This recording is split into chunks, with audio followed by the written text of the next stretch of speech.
De 13 a 15, La Colmena. Conducción, Carolina García. Producción, Matías Capek. La Colmena.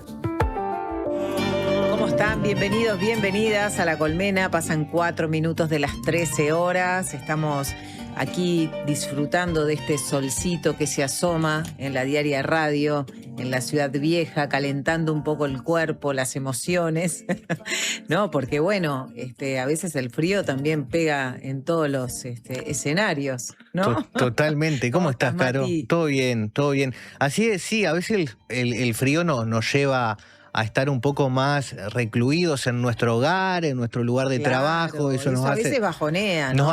nos hace pensar cosas, nos hace analizar, reflexionar. Y todo eso a veces bajonea. Y sí, yo, por ejemplo, mira, esto no sé si te ha pasado, pero he visto que en los últimos días hay reflexiones de, bueno, pasó la primera mitad del año y te publican fotos, sí, y vos empezás a analizar tu propia mitad del año, y las evaluaciones, por más que puedan ser buenas, siempre nos llevan a resaltar los puntos negativos, y eso no está bueno. No está bueno para nada. No, creo que está lindo conectar con esta propuesta también del invierno, de estar para adentro, de una mirada más introspectiva, de una manera más positiva también. Y el invierno tiene que ver con eso, con un ciclo, ¿no? En el que estamos más para adentro. Yo un poco en broma decía esto de calentar las emociones, pero bueno, capaz que muchos necesitan tomar un poquito de sol y el sol ayuda al ánimo y obviamente es necesario en ese sentido. Por suerte algo de sol tenemos, porque lo que sí tenemos es una masa de frío polar que está afectando nuestro país, también Argentina. Esta masa viene de la Antártida, está sobre Uruguay y está provocando muy bajas temperaturas. Confirmo. Sí. Confirmo, sí. Hoy salí temprano de mi casa helado, y fue complicado. Helado, muy helado, sí. Y me imagino lo que debe ser, además, con también paisajes hermosos que se deben de poder disfrutar si uno está en el campo, ¿no? Un poco Lisandro Aristimuño, cantautor argentino, nos estaba llevando unos paisajes, ¿no? Que tienen que ver también con el campo y con lo verde, y vamos a estar conectados con el mundo campero de nuestro país a través de leyendas, de la fantasía, de cuentos, ¿no? De cuentos del Olimar basados en una batalla que fue muy cruel y sangrienta en esa zona del país, en 1904, en plena revolución, ¿no? En esta última guerra civil tan sangrienta que tuvimos en nuestro país. Sí, Caro, yo lo que te iba a decir es que aún adentro de nuestros hogares podemos viajar a nivel territorial, pero también a nivel histórico, y esto a veces lo ofrecen no solo los medios audiovisuales que tenemos disponibles en internet, sino también a través de los libros, y este es un ejemplo, el libro de los autores Fernando Gallardo y Julio Castillo, que se llama El bote de la muerte y otras leyendas de Paso de los Carros, nos sitúa en el 1904, nos sitúa en 33, más concretamente en Paso de los Carros, y como limareño debo reconocer que busqué la ubicación específica de este lugar que ellos marcan, que está sobre el río Limar. Está, para los que conocen, al oeste de la ciudad de 33, rumbo a lo que sería Cerro Chato, cerca de lo que conocemos como el Camino del Medio. Está más cerca de la ciudad de 33 que de Cerro Chato, pero está para ese lado. Y bueno, y ahí aparecen muchas historias, se mezcla todo esta idiosincrasia rural, el tema de las leyendas, el tema de la historia, obviamente, de los partidos políticos en ese marco de guerra grande. Hay mucha cosa que aparece, ¿no, Caro? Exactamente, porque a raíz de este enfrentamiento que ocurrió el 20 de mayo de 1904 entre los revolucionarios de Aparicio Saravia y las fuerzas gubernamentales en el Paso de los Carros, que fue la penúltima batalla, ¿no? Importante, ellos seguramente lo van a aclarar, ¿no? Pero este paraje quedó asombrado, dicen los autores, quedó asombrado para el imaginario colectivo, ¿no? Asombrado en el sentido también del asombro que causa, digamos, en las personas que transitaron ese paraje y viven en el entorno de ese paraje, pero también en el sentido de lo fantástico, ¿no? Claro. Porque obviamente que toda esta crueldad, este dolor y esta sangre desparramada en el Olimar y en sus alrededores generó muchísimas leyendas sobre ánimas, sobre luz mala, sobre lobisones, sobre brujas, ¿no? Sobre curanderas que también con magia aparecían en determinadas circunstancias. El bote de la muerte y otras leyendas del paso de los carros es el nombre de este libro, lo tengo acá, miren, que se acaba de editar, ¿no? Y en la contratapa dice: en nuestro pago hay 2 leyendas que se cumplen inexorablemente. Quien bebe agua del Olimar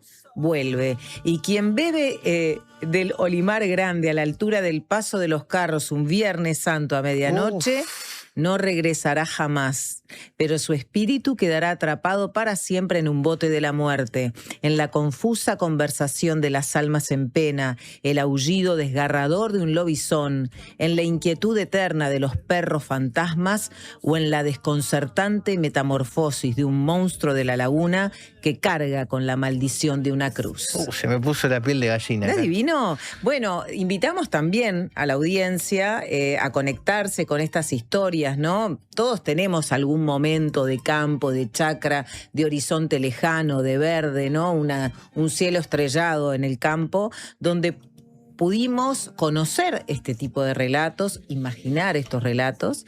Yo de niña frecuenté una chacra que, si bien era Montevideo rural, tenía también dimensiones como para imaginar todo esto y ver mucho campo.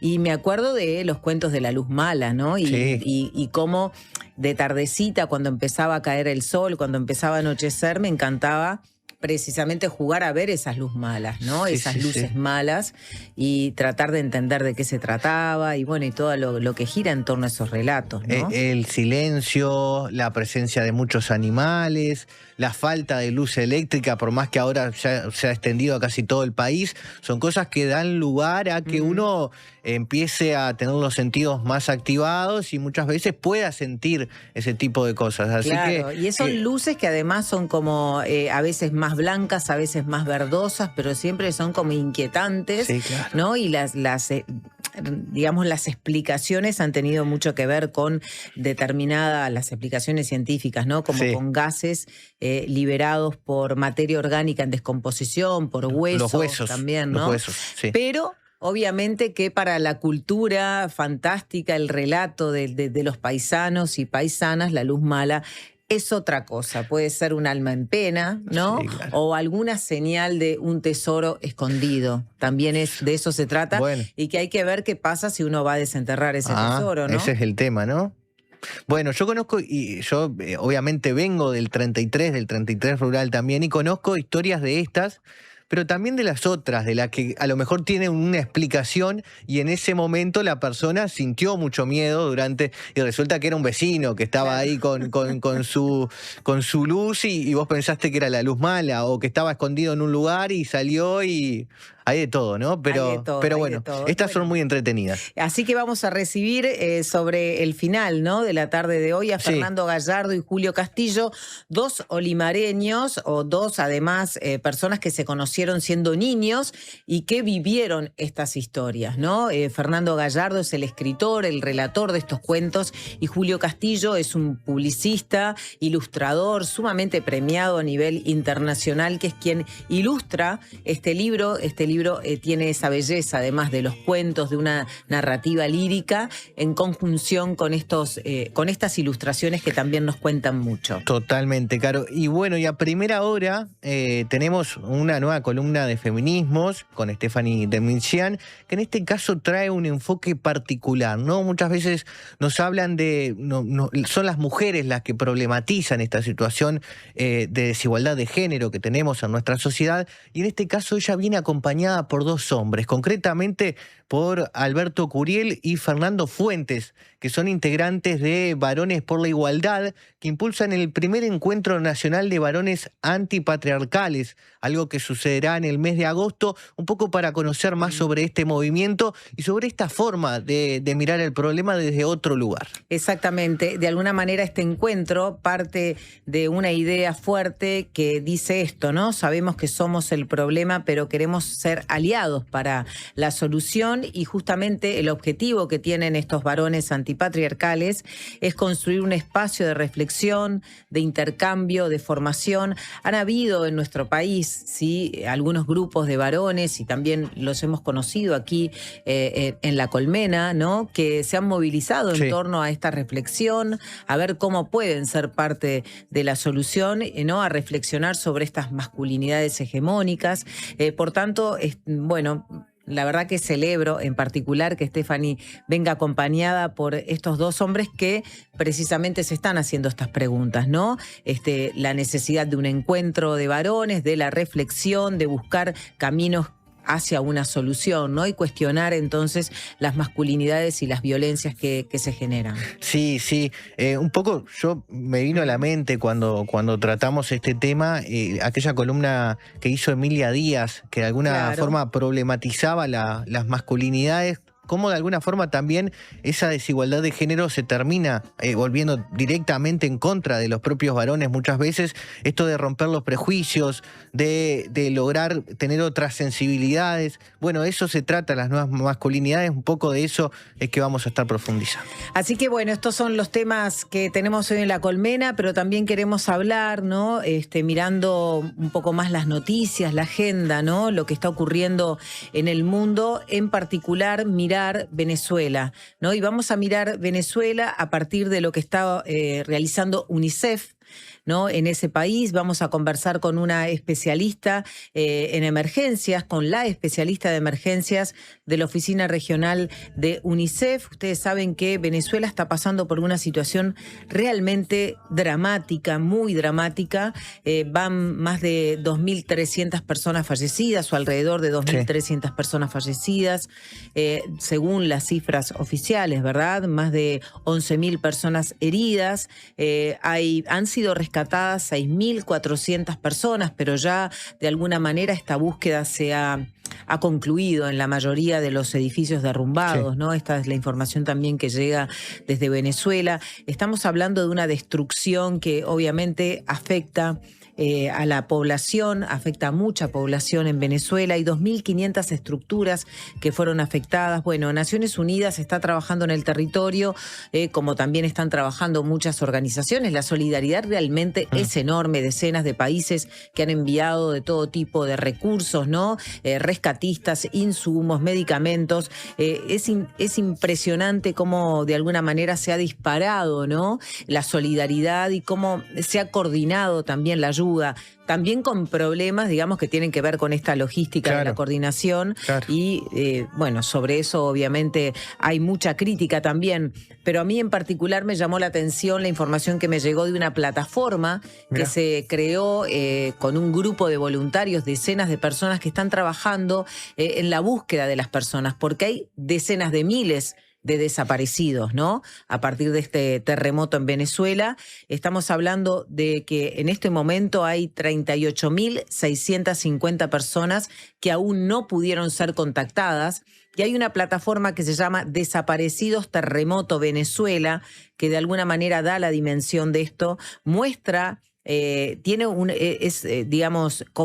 comparte información de cada una de las personas que están siendo buscadas. Es increíble el trabajo que están haciendo, que de alguna manera muestra también la dimensión de esta tragedia, además de las víctimas obviamente mortales. Estamos hablando de todas estas personas desaparecidas, son familiares que no han tenido ningún dato sobre estas personas, ¿no? Estamos hablando de casi 40.000 personas que están aún sin contacto. La ONU calcula que son 50.000 las personas desaparecidas a partir de este doble terremoto. Sí, Caro, hablabas de que vamos a estar en contacto con Margarita Sánchez, que es especialista en emergencias de la Oficina Regional de UNICEF.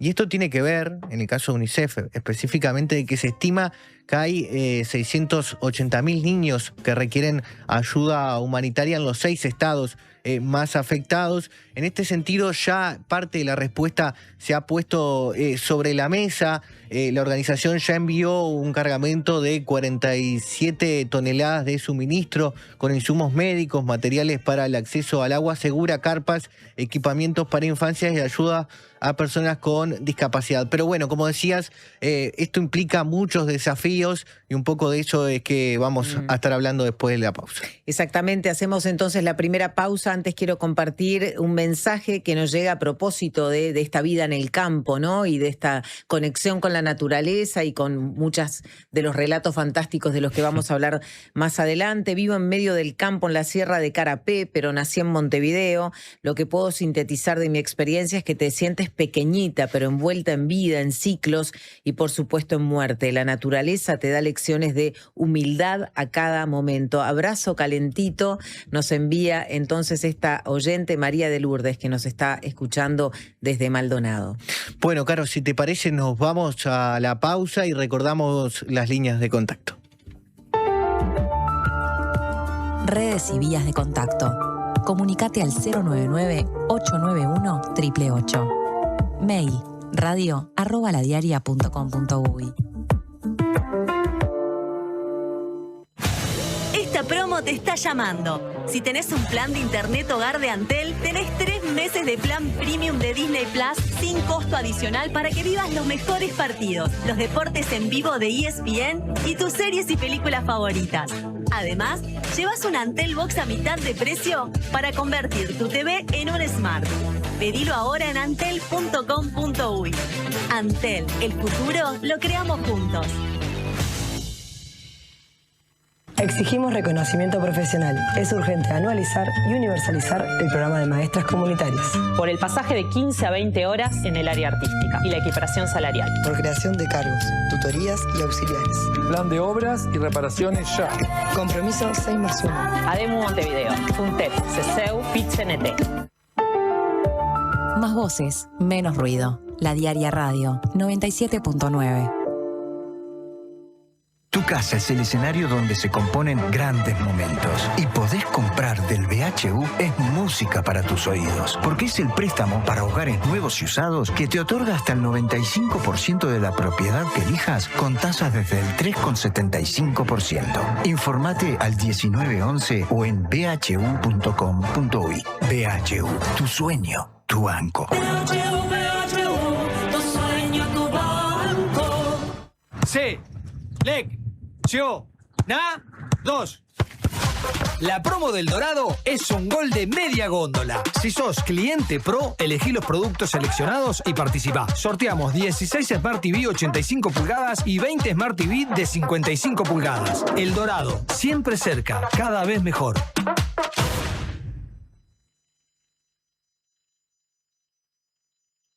Presenta Médica Uruguaya, sponsor oficial de la selección y la salud uruguaya. Cuando se pierda toda la poesía, cuando la gente solo sobreviva, cuando el cansancio mate la alegría, seremos una máquina de trabajar. Si globalizan nuestro pensamiento, solo habrá un libro con el mismo cuento. Sin esa magia de la fantasía, la música del mundo no tendrá lugar. Pregunto yo, ¿quién va a cantar? ¿Quién va a soñar? ¿Quién va a tocar la melodía del amor? ¿Quién va a cantar? ¿Quién va a soñar? ¿Quién va a pedir para que no calle el cantor? Si cada pueblo tiene un presidente que por lo menos rime con la gente, cuando el reparto sea más coherente, tendremos un planeta con identidad. Cuando el amor sea lo más urgente, no tendrá caso la guerra de Oriente. Cuando el racismo no tenga pariente, me sentiré orgulloso de la humanidad. Pregunto yo, ¿quién va a cantar? ¿Quién va a soñar? ¿Quién va a tocar la melodía del amor? ¿Quién va a cantar? ¿Quién va a soñar? ¿Quién va a pedir para que no calle el cantor? ¿Quién va a cantar? ¿Quién va a soñar? ¿Quién va a tocar la melodía del amor? ¿Quién va a cantar? ¿Quién va a soñar? ¿Quién va a pedir para que no calle el cantor? Vamos a hablar en unos minutos sobre lo que está ocurriendo en Venezuela, porque como ustedes saben, el 24 de junio sufrió este país los terremotos más importantes registrados en más de un siglo, y en particular esta canción, además de ¿Quién va a cantar?, ¿no?, de Rada, que está también cantando con Mochi, nos conecta un poco también con las infancias. Vamos a hablar desde esta perspectiva con UNICEF, que estima que unos 680.000 niños requieren ayuda humanitaria en los 6 estados más afectados. En respuesta a la emergencia, la organización ya envió un cargamento de 47 toneladas de suministros con insumos médicos, materiales para acceso a agua segura, carpas, equipamiento para la infancia y ayudas para personas con discapacidad. Estamos hablando de una situación que todos los días genera realmente un drama nuevo. La búsqueda se ha detenido en estas horas porque las posibilidades de encontrar a personas con vida ya prácticamente son nulas.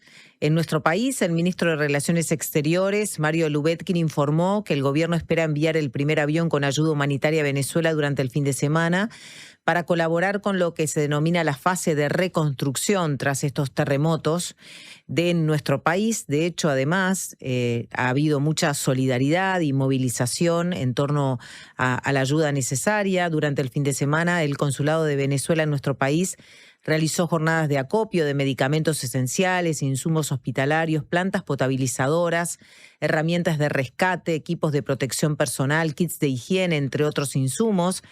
Este martes, la sede consular informó que estaban cerca de alcanzar la meta de 60 toneladas de ayuda humanitaria y obviamente agradeció al gobierno uruguayo por los equipos, la tecnología, el personal y la aeronave que se han dispuesto, porque hay un Hércules entonces que viajará con estos insumos para poder colaborar entonces con lo que es la recuperación y el trabajo que se está realizando en Venezuela. Vamos a enfocar entonces esta comunicación en el trabajo que está realizando Naciones Unidas, que ha desplegado lo que son los recursos de sus diferentes agencias. Estamos hablando de UNICEF, pero también de fondos que ha liberado la ONU a través del Fondo Central para la Acción en Casos de Emergencia. Liberó $15 millones. También ha establecido 3 centros de atención en La Guaira, como ustedes saben, la región más afectada, para las familias que perdieron sus hogares. La Oficina de Coordinación de Asuntos Humanitarios, OCHOA, también está coordinando la movilización de 27 países y más de 40 equipos de búsqueda y rescate. El Programa Mundial de Alimentos dispone también de más de 3.000 toneladas de alimentos almacenados en el país, suficiente para alimentar a unas 10.000 familias durante 2 meses. Estos son algunos de los datos, ¿no?, respecto al trabajo que hace Naciones Unidas en el territorio. Más temprano también compartíamos los datos actualizados, ¿no? Son más de 2.200 personas que han fallecido, miles de heridos, una gran cantidad de personas que están desaparecidas bajo los escombros. Se hablan de cerca de 50.000 personas desaparecidas. Y hay cifras que en realidad son contradictorias respecto a la cantidad de estructuras afectadas. Se habla de, según cifras oficiales, 189 edificios, más de cerca de 1.000 edificios que fueron dañados, pero hay otros datos que hablan de 2.500 estructuras que fueron afectadas. Como ustedes saben, son 7 los estados que se han visto afectados, pero el mayor número de víctimas se concentra en el estado de La Guaira y en el distrito capital de Caracas. Y por otro lado, hay otro número también impactante y que muestra la dimensión de la necesidad del trabajo que viene por delante, y es que hay más de 500.000 personas desplazadas en refugios, especialmente en el estado de La Guaira. Estamos intentando comunicarnos entonces con esta representante de UNICEF en Venezuela que está trabajando directamente en la emergencia. Vamos a hacer una pequeñita pausa y enseguida venimos. Presentó Médica Uruguaya, sponsor oficial de la selección y la salud uruguaya. Que no te dé lo mismo a quién llamar cuando te quedas sin gas. En Megal trabajamos incansablemente para innovar en productos y procesos que hagan nuestros envases más seguros y confiables. Acordate de Megal cuando necesites recargar tu garrafa, ya sea la clásica de 13 kilos o la garrafa liviana que solo Megal te ofrece. Llámanos al 19220 o ingresá a megal.com.uy. Megal, innovamos con energía.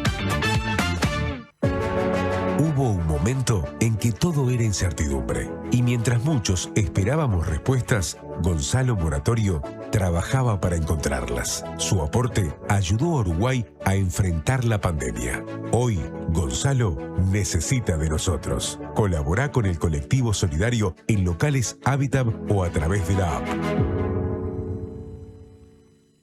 Nuestro periodismo hecho radio. 97.9. La Diaria Radio. No somos muchos, no somos pocos, pero estamos todos locos. No somos muchos, no somos pocos, pero estamos todos locos. Llega el Mundial, nos volvemos todos locos. Todos los partidos, la mayor cobertura y más de 1000 horas en vivo. Mira todo el Mundial por T-Sports, en DirecTV y T-Go. Suscríbete ahora llamando al 0800-3555. Durante mucho tiempo pensamos que la salud era solo el cuerpo, pero para estar bien es mucho más que eso. Es dormir tranquilo, es poder hablar con alguien cuando algo te pasa, es pedir ayuda cuando la necesitas. La salud mental importa, y tener un lugar donde te escuchen y te acompañen hace la diferencia. Cuidarse es animar a decir, no estoy bien, y saber que del otro lado hay alguien que te escucha. En el Círculo, la salud mental hace la diferencia. Si tu cédula termina en 7, afíliate vos también al Círculo durante todo julio. Llama ahora al 1870 o en circulocatólico.com.uy. En el Círculo estamos con vos. Cobertura total de asistencia médica.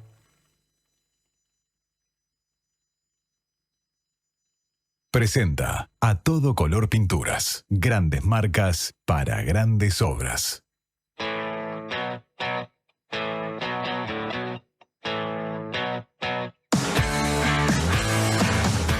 Perdóname, te pisé, no te vi. Estoy ocupada, tengo cosas que hacer. Habla muy rápido, no sé, no entendí. Estás muy alterado y no te hace bien. Cuando ya saliste campeón, no importan las medallas.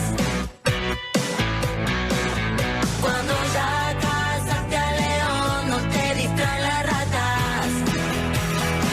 Vas a tener que bailar.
Estamos ya con la cortina de Lali que nos anticipa y nos da la bienvenida también a este espacio, a esta columna de feminismos con Steph Dermigian. ¿Cómo estás, linda? ¿Todo muy bien? Acá medio... ¿Te veo bien? Sí, nos vemos bien, todo bien. En la pantalla salimos bárbaras, Salimos bárbaras, sí. ¿Cómo andás? Porque bueno, hoy es un formato distinto porque tenemos dos invitados. Ya estuvimos hablando de este primer encuentro nacional de varones antipatriarcales hacia la igualdad, ¿no? Una iniciativa que está impulsada por Varones por la Igualdad y varios otros colectivos. Son 3, ¿no? Sí, Varones por la Igualdad, Red de Masculinidades Uruguay y Varones Antipatriarcales por la Reflexión, Revisión y Acción, más fácilmente conocidos como VARRA. Y bueno, venimos a hablar un poco de eso porque el encuentro es el mes que viene, el 8 de agosto concretamente, en el Centro Cultural de Ciudad de la Costa. Y bueno, en un contexto de auge de grupos de varones que tienen como objetivo todo lo contrario a la igualdad, pero que se ponen nombres parecidos, porque pienso en el grupo antifeminista y misógino Varones Unidos, claro, que en realidad no sé si muchos saben, pero su nombre completo es Varones Unidos por una Masculinidad Positiva. Sí.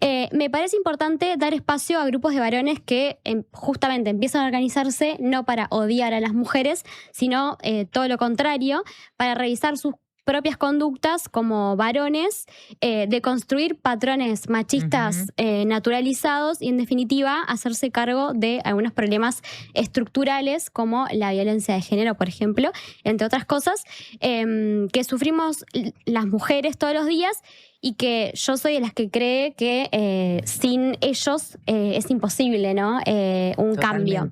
Totalmente. Así que, bueno, en la invitación que ellos hacen a este primer encuentro, las organizaciones aseguran que el público objetivo son los varones de la comunidad en general y organizaciones en favor de masculinidades en reforma, y dicen que el objetivo general es reunir a los varones del Uruguay que tengan valores de género igualitarios para reflexionar, aportar ideas y planificar acciones en pro de masculinidades justas.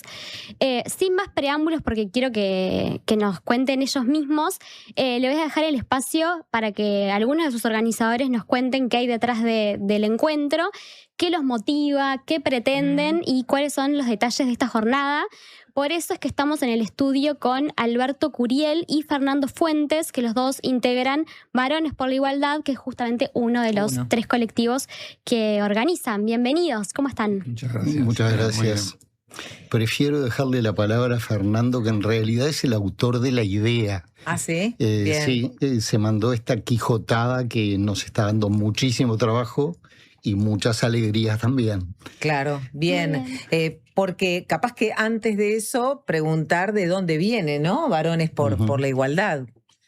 Varones por la Igualdad, quizás él lo pueda explicar mejor, pero viene desde el año 2017, en donde un conjunto de varones, compañeros actuales nuestros, no todos, sino los más los pioneros, digamos, se reunieron en un bar en medio de una ola de femicidios muy importantes, y diciendo, bueno, ¿qué hacemos nosotros para poder solucionar este problema que es trágico para la sociedad?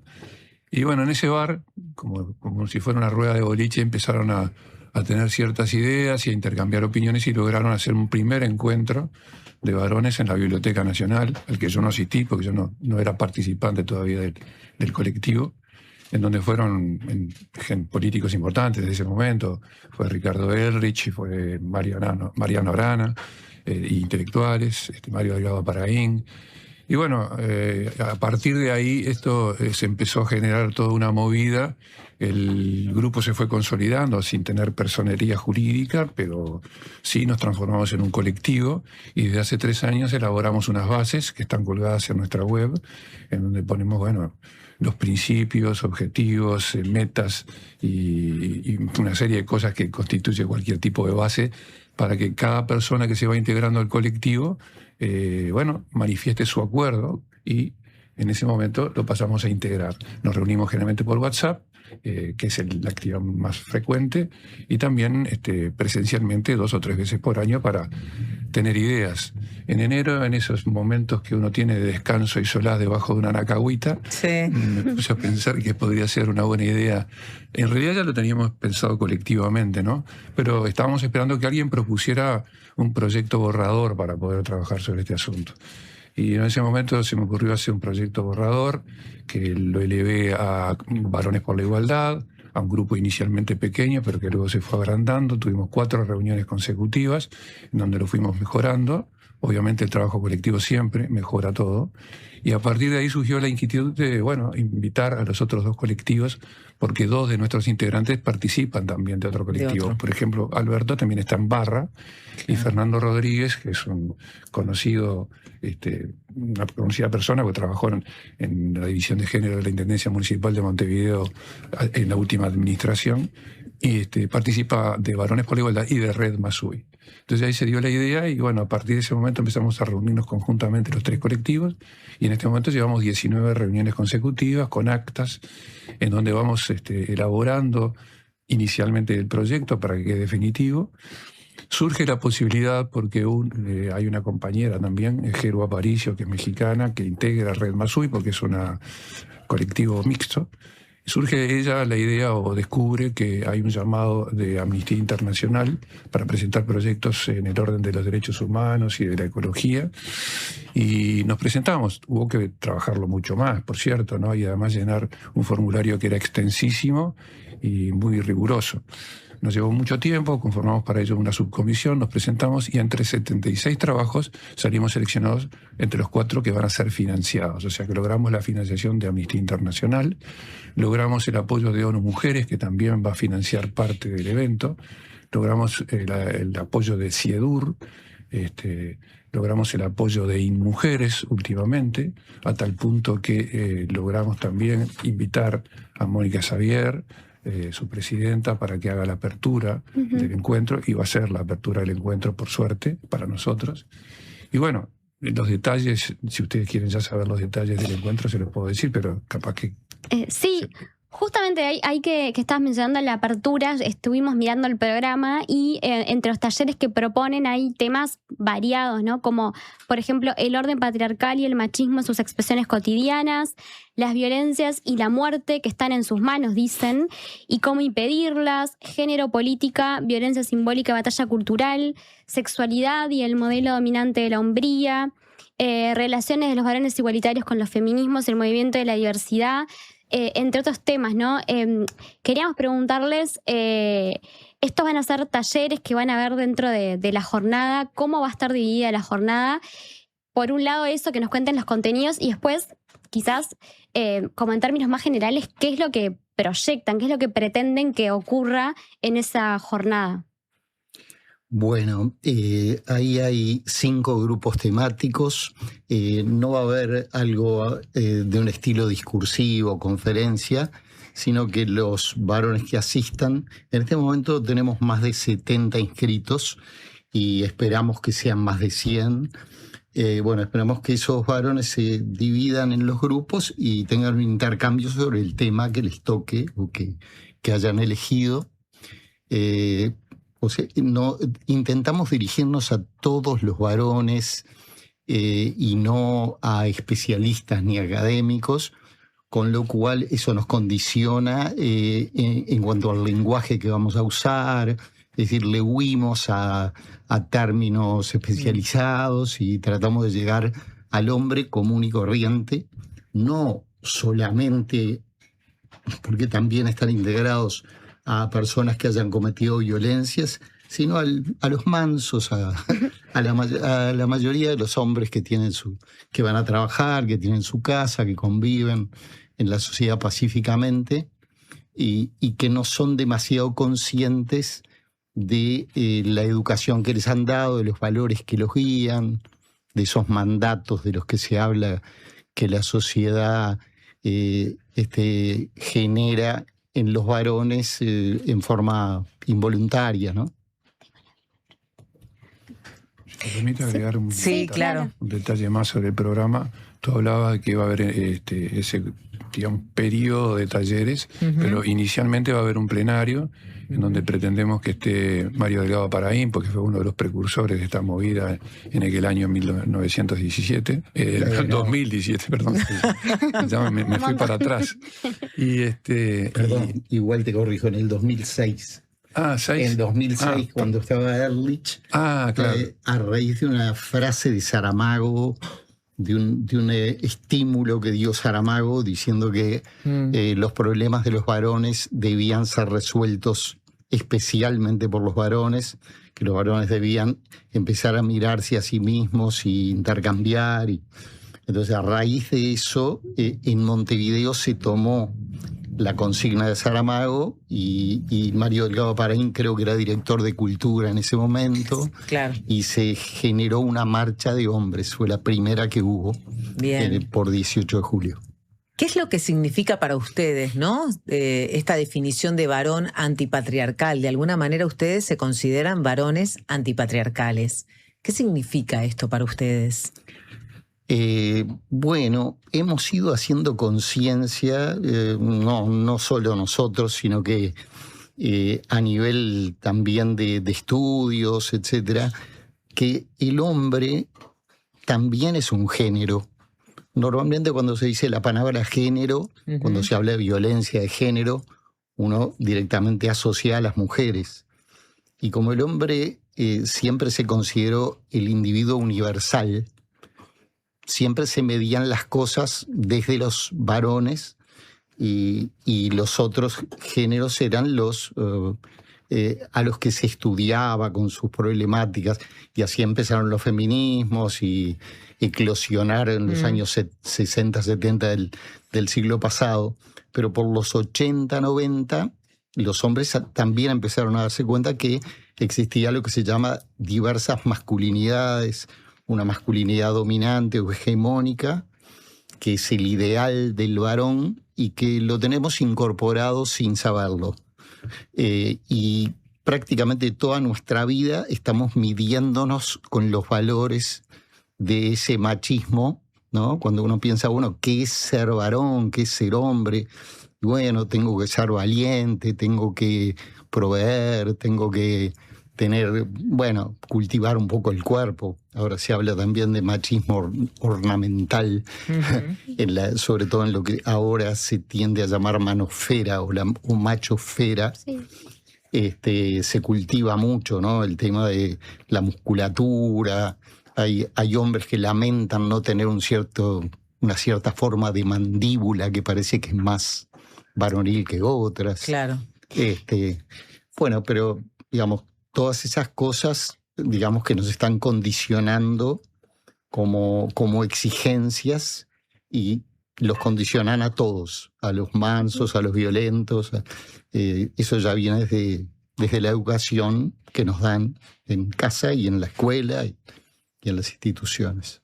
Se consideran antipatriarcales. Te querías preguntar, ¿también se consideran feministas? ¿Cómo se llevan con eso? Bueno, no nos hemos declarado. Yo diría que todos podríamos estar de acuerdo en que somos profeministas, pero no todos los compañeros se consideran a sí mismos feministas.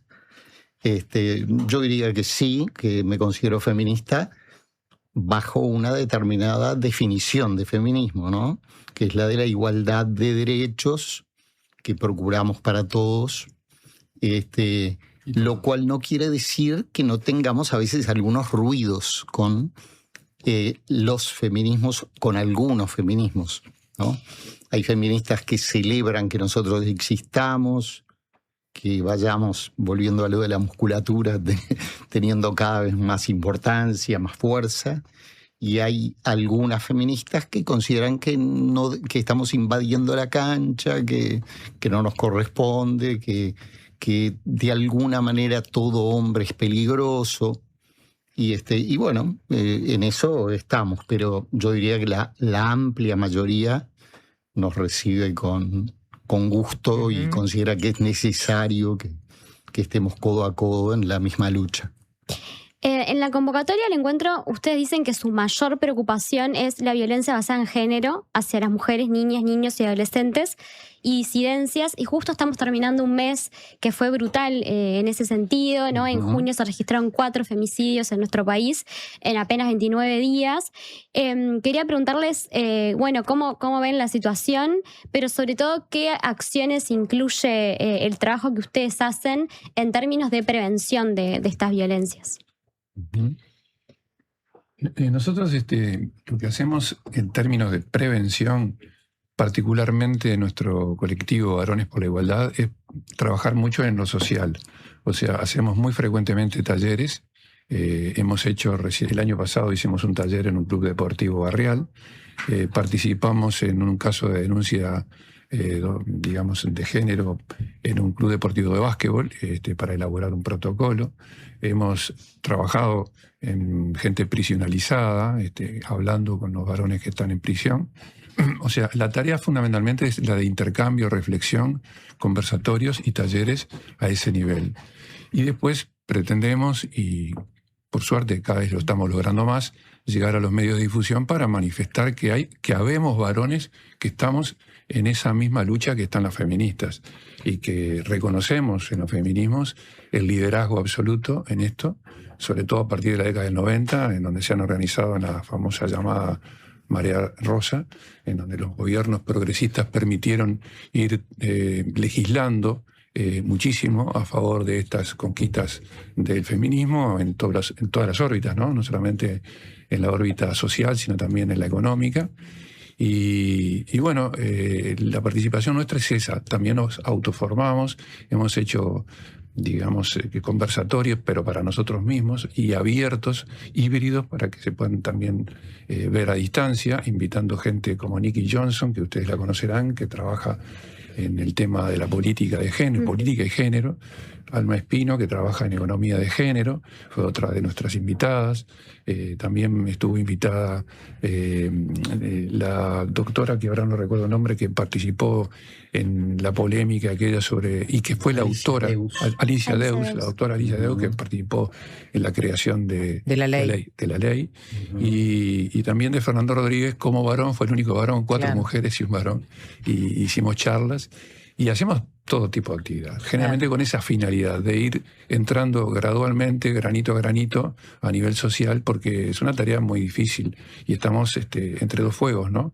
Entre un fuego de masculinidades hegemónicas que vemos en los últimos tiempos que se están organizando a los efectos de resistir el feminismo o los feminismos, y por cierto a nosotros también como supuestos cómplices. Y a veces estamos, como dijo Alberto, bajo el fuego de algunos feminismos radicales que no aceptan que nosotros nos integremos. Pero tenemos clarísimo que nosotros somos gran parte del problema, entonces queremos ser parte de la solución codo a codo. Uno de los temas más controvertidos, digamos, o mejor dicho, uno de los temas que muchas veces se ve como resistencia para avanzar o para que los varones se incluyan en estos debates y en estos procesos de transformación, tiene que ver con que muchas veces la reacción frente a un hecho de violencia es no todos somos iguales, ¿no? Como si el problema fuera individual, ¿no? Entonces, cuando las feministas o los colectivos feministas quieren conversar sobre estos temas, interpelar a los varones, muchas veces los varones se corren, ¿no? De ese cuestionamiento porque entienden que las feministas colocamos a los varones en un pie como de igualdad, ¿no? En una generalidad de todos los hombres son violentos, ¿no? Entonces, ¿cuál es de alguna manera la respuesta que ustedes traen frente a este dilema, ¿no? Me imagino que les pasa cuando quieren convocar a varones a sumarse a estos colectivos, esta resistencia, ¿no? Bueno, pero yo no tengo que ver con esto. Sí, en realidad a nosotros en el devenir de nuestras distintas reuniones, comidas y charlas, nos fuimos dando cuenta, por un lado, que nosotros mismos no somos superados, o sea, que somos gente que tiene el enemigo adentro, que tenemos que trabajarnos.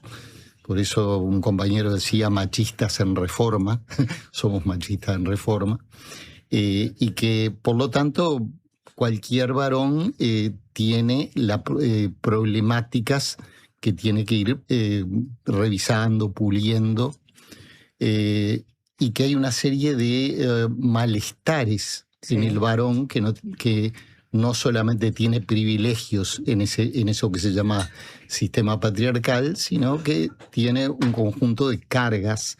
Y consideramos que cuando convocamos a los varones con los que queremos hacer un amplio diálogo, les estamos haciendo un favor. Creo que los estamos de alguna manera señalando un camino para humanizarse o para humanizarnos, para tener mejores paternidades, para tener relaciones íntimas mejores con nuestras parejas, sean las que sean, y para saber hablar, nombrar sentimientos, desbloquearnos desde el punto de vista afectivo.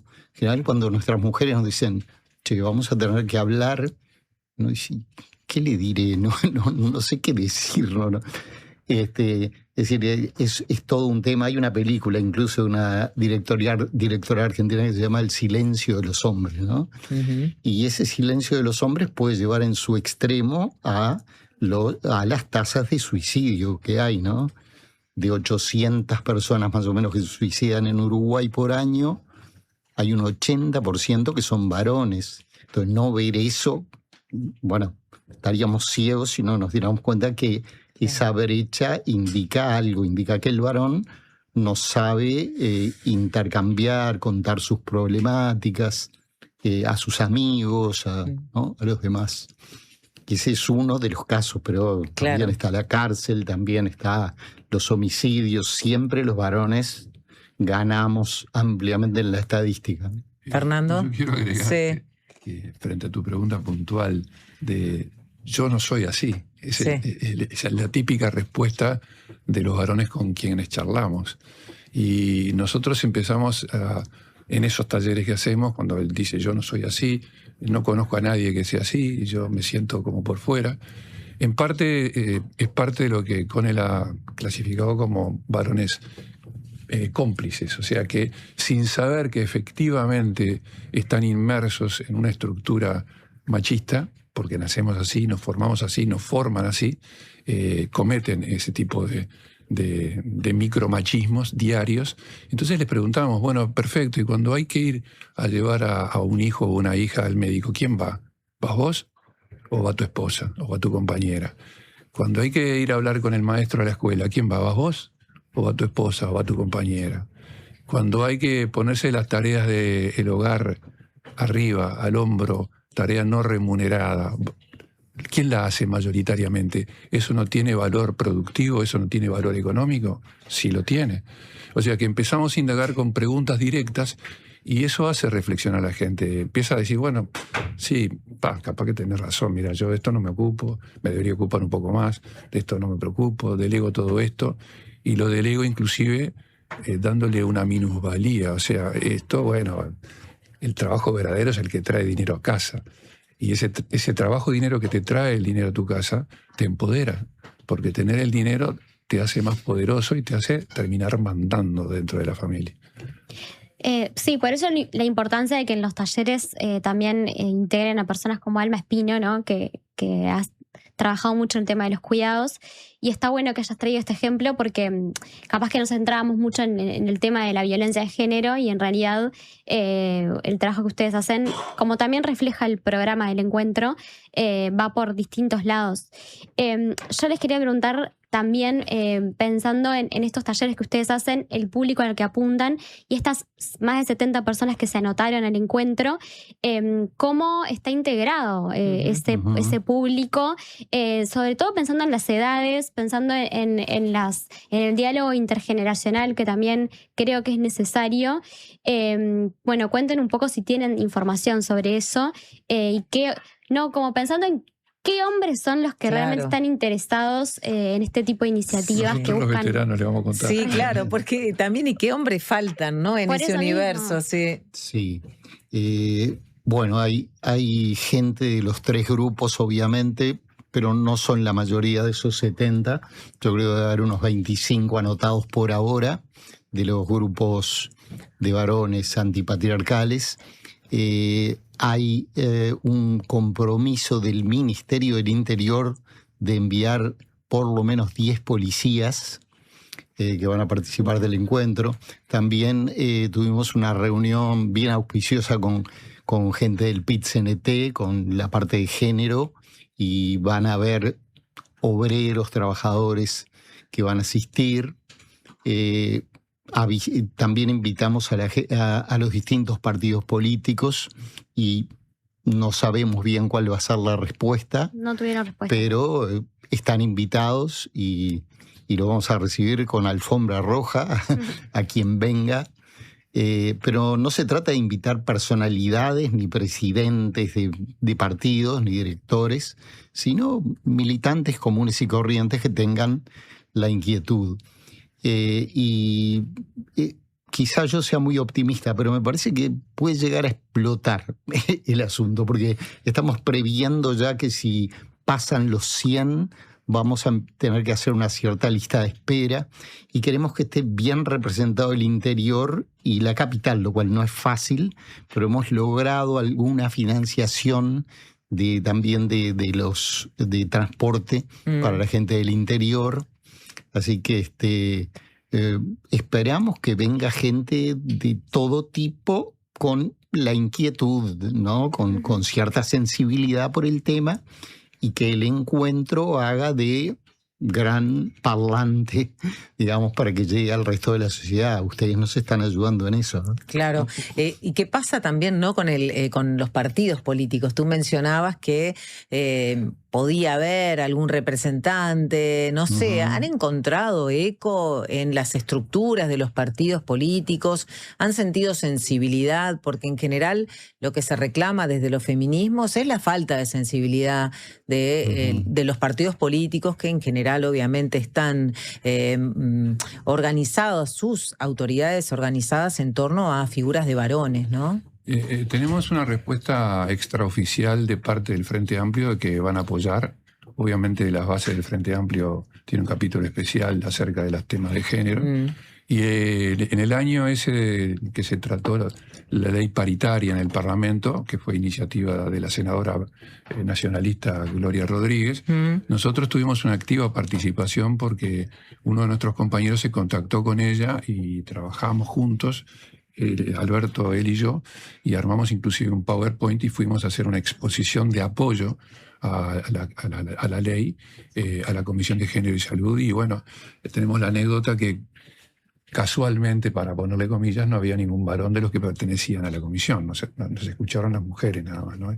Y al salir del Parlamento nos entrevistaron algunos medios de difusión y explicitamos los motivos, hicimos un documento con fundamentación de por qué apoyábamos la ley paritaria. Es un ejemplo, yo diría, quizás redundante decirlo, que es paradigmático, porque paradigma viene de ejemplo, pero bueno, el empoderamiento masculino que no quiere aflojar el poder.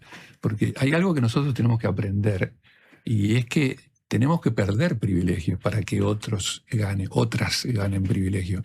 Pero esa pérdida de privilegios no significa una pérdida de calidad de vida para el hombre. Es lo que queremos tratar de racionalizar y hacer comprender a los medios a donde vamos. Que eso muy probablemente, si no es la certeza, va a hacer ganar en calidad de vida al varón también, y no solamente a toda la sociedad.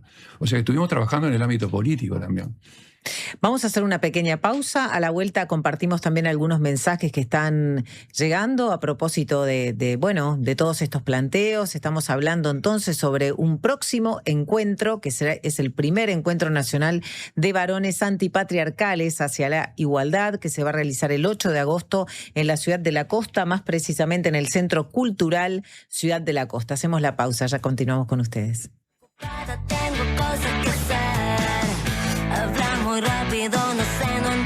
Presentó A Todo Color Pinturas. Grandes marcas para grandes obras. Desde hace 30 años, el Centro de Capacitación de Fundación Itaú forma profesionales que aportan valor a la sociedad uruguaya en el campo de la cultura. Comenzá a formarte en agosto en Gestión de la Producción Artística, una capacitación a distancia, intensiva, ágil y práctica que te permitirá proyectar tu futuro laboral en las industrias culturales. Próximo comienzo, 6 de agosto. Cupos limitados. Más información en www.fundacionitaú.com.uy. Fundación Itaú. 30 años gestionando cultura. ¿Vas a pintar? Confía en Ciacolor. La marca de pinturas que más crece en Brasil y en Uruguay tiene el producto indicado para vos. La calidad que necesites al precio justo. Si vas a pintar, confía en Ciacolor. Este año viajá por Uruguay de punta a punta con Red Pagos. Participá y ganá una escapada para 2 personas, todo incluido. Desde Artigas hasta Montevideo. Vos elegís el destino. Registrate en ganarestamacerca.com.uy y suma chances pagando en locales de Red Pagos o en Mi Red Pagos. Red Pagos, más cerca. Ver bases y condiciones en ganarestamacerca.com.uy. Subí el volumen. Llegó la diaria Radio La FM en el 97.9. UTE presenta Pequeños Grandes Consejos de Túnicas en Red. ¿Sabías que durante el invierno la temperatura más eficiente para un aire acondicionado es de 21 grados? A 21 grados estamos en confort. Si lo subimos demasiado, el equipo trabaja más y gasta más energía, y eso puede provocar que el equipo se desgaste antes de tiempo. Para que el equipo funcione de manera más eficiente, hay que cerrar puertas y ventanas a la hora de usarlo. Y si en casa están pensando en comprar uno nuevo que sea clase A, son los más eficientes. Lo probamos en casa y funciona. UTE, avanzamos con energía. Estas vacaciones de invierno, ir al Solís es un gol. 7 espectáculos para divertirte y disfrutar en el Teatro Solís. 1930, Misión Futuro de Ruperto Rock and Roll. Las 4 estaciones de Vivaldi. Alfombras mágicas y las bichipelotas. La máquina del tiempo. Agua. El faro del fin del mundo. Y alfombras mágicas de paseo. Del 27 de junio al 12 de julio. Entradas en venta en Ticantel y boletería del teatro. Teatro Solís, Intendencia de Montevideo. Procría abre nuevas inscripciones. Atención productora y productor ganadero criador. ¿Querés mejorar la producción de tu predio sin aumentar los costos? ¿Te gustaría recibir asistencia técnica y formar parte de un grupo de productores? Procría es una oportunidad que ya está mejorando la producción ganadera. Si te dedicas a la cría vacuno mixta, tenés entre 100 y 1.250 hectáreas con Net 100 y querés mejorar tus resultados, esta oportunidad es para vos. Inscribite en la web del MGAP antes del 15 de julio o comunicate con técnicos de desarrollo rural o del plan agropecuario. En Procría ya somos 1000 y ahora te podés sumar vos. Ministerio de Ganadería, Agricultura y Pesca, Institucionalidad Pública Agropecuaria. Puesta al aire, Alejandro Correa y Joaquín González. Asistencia de producción, Francisco Muso.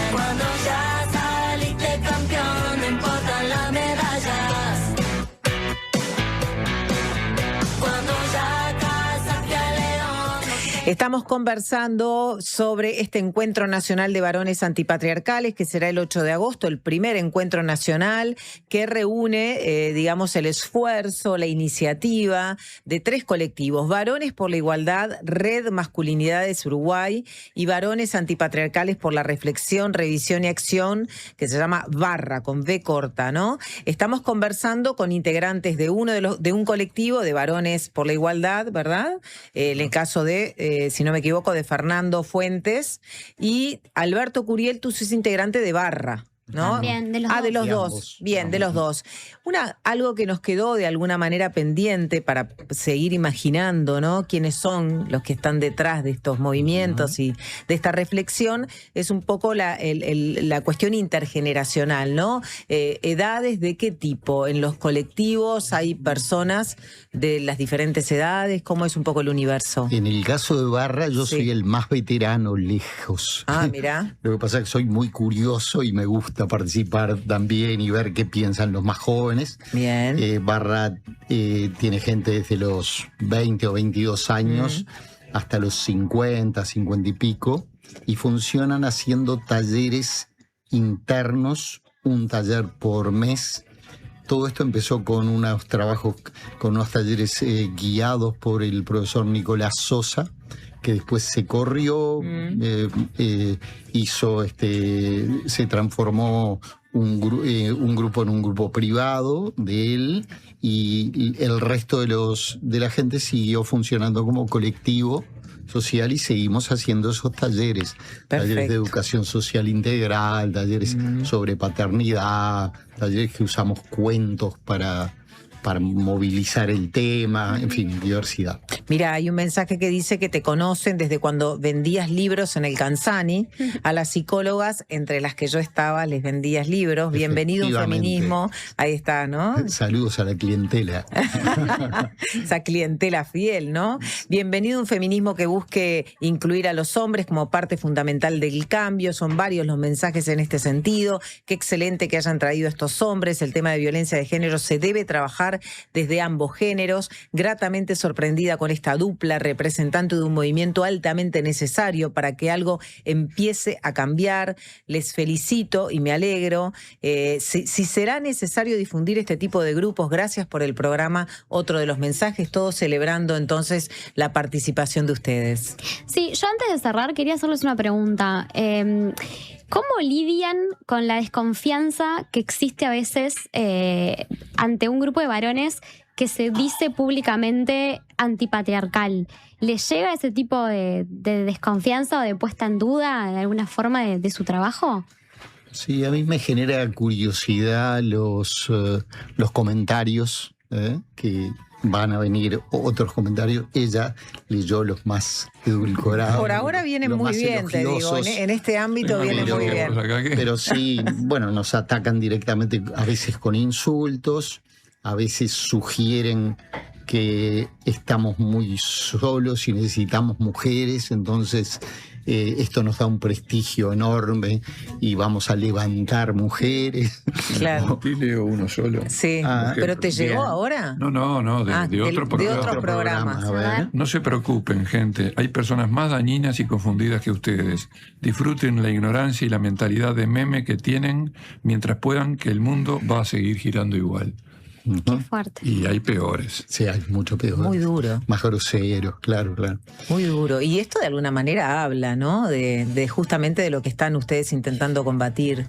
Esto nos autentifica o nos verifica de lo que estamos haciendo. Sí, lo ratifica de alguna forma. Lo ratifica. Sí. ¿Qué pretenden que pase en el encuentro en el sentido de quizás con la difusión que están teniendo en este momento puede ser un puntapié para que se genere algo más grande adelante? ¿Qué pretenden cómo pretenden que salgan esos varones que se anotaron y que se van a seguir anotando de ese encuentro, ¿no? Cuando termine la jornada, ¿qué quieren que haya quedado en esas personas? Bueno, en esas personas evidentemente queremos que quede un autocuestionamiento, pero que también tenga un efecto multiplicador, que lo difundan. Vamos a hacer ya una segunda expresión en la calle que hicimos el 24 de octubre pasado de varones, y la vamos a hacer nuevamente en la misma fecha y esperamos ser muchos más. Y bueno, y sobre todo que el tema vaya permeando en la sociedad y que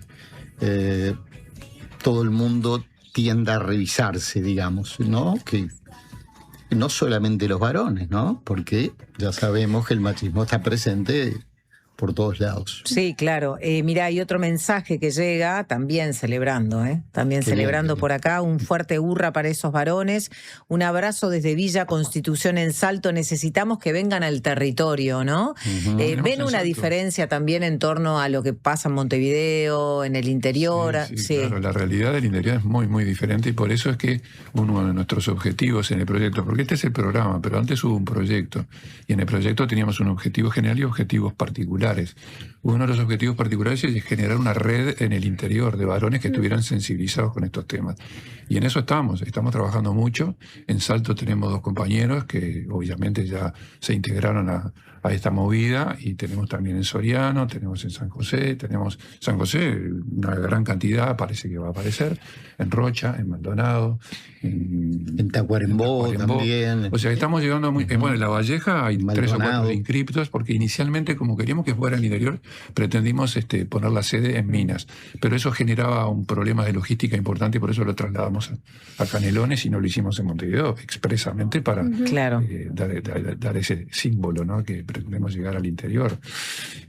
O sea que esa es una de las tareas también que tenemos como objetivo, ¿no? Y movilizar simplemente para instar a la reflexión, para pensar. Medio como para ir cerrando, en el bloque anterior hablamos un poco de los partidos políticos y de, bueno, la desigualdad que los atraviesa. Mencionaste también el tema de la paridad que no se logró este año. Bueno, este año no, en este periodo legislativo vamos a ver si hay más suerte. Quería preguntarles, como para ir cerrando, ¿cómo creen que el Estado aborda en general el tema de las masculinidades? Para decirlo en muy pocas palabras, hay mucho más progreso legal y en el papel que en la realidad, ¿no?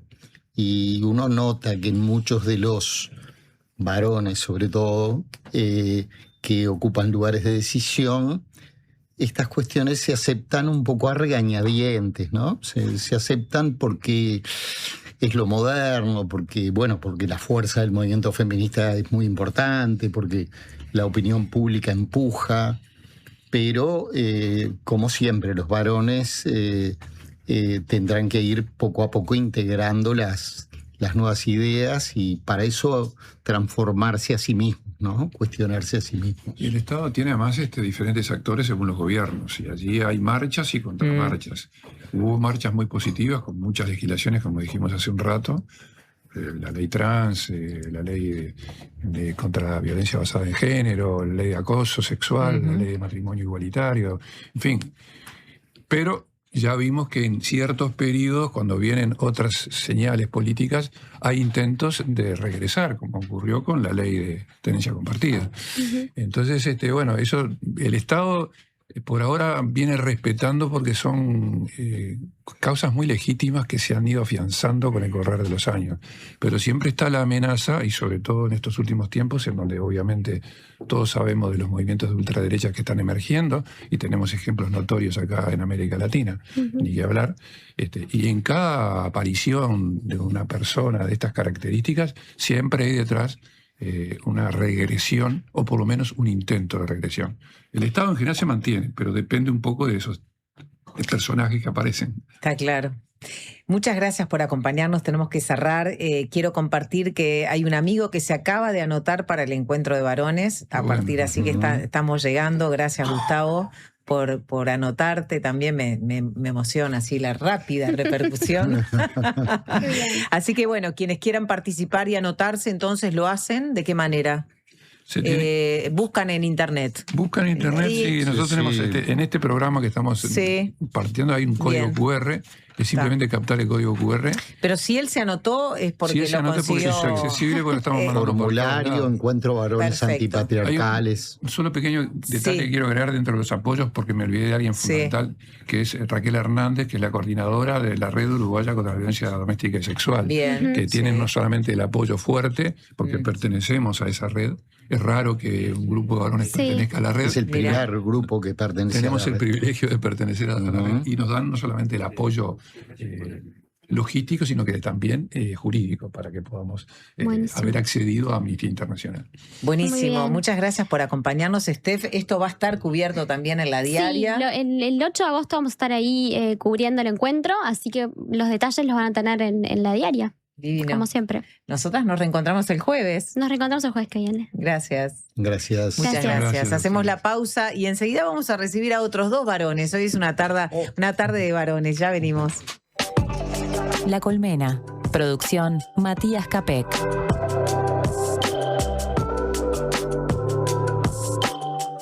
Prevení dolores cervicales y de espalda. Ajusta la altura de la pantalla. Elegí sillas con buena sujeción lumbar. Prevení. Preasociate a la Española. 1920-1234 o preasociate.com. Tómate unos segundos y pensá en qué momento de tu vida estabas cuando le picamos el penal a Ghana en 2010. Ahora pensá en este momento, en los planes que tenés para ver el Mundial. Cambió un montón la vida, ¿no? Para todos esos mundiales que están por venir y para toda tu vida, tenés seguros de vida y ahorro del Banco de Seguros del Estado, aseguradora oficial de la Celeste. Llegó el yogur. Rico, cremoso, con 11 gramos de proteína y probióticos. Probá el yogur. En sus dos versiones, natural y sin azúcar. El yogur griego más uruguayo es de Conaprole. Una radio para escuchar todo el día. La Diaria Radio, 97.9.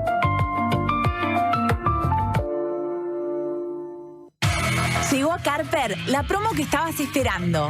Llévate hoy mismo tu nuevo Chevrolet Spark EV a solo $22.990, financiando con HSBC. Carper, tu Chevrolet, marca Carper.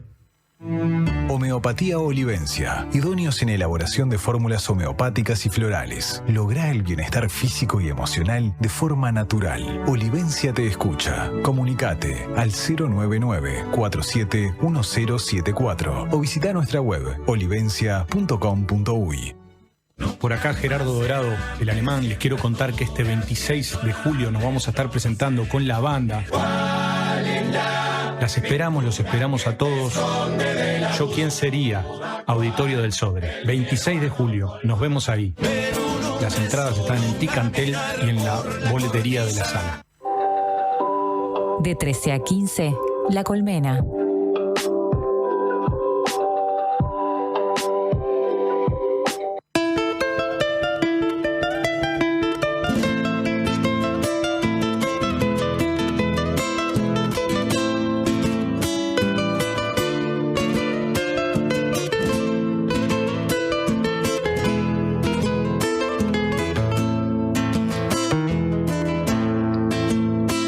Hay ríos que hoy son ausencia, en mi destino de andar y andar, pero ninguno me dio esa cosa que solo tiembla en el olimar.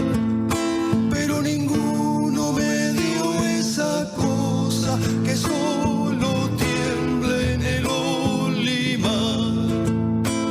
Vestida de azul profundo, su agüita cumba cantando va.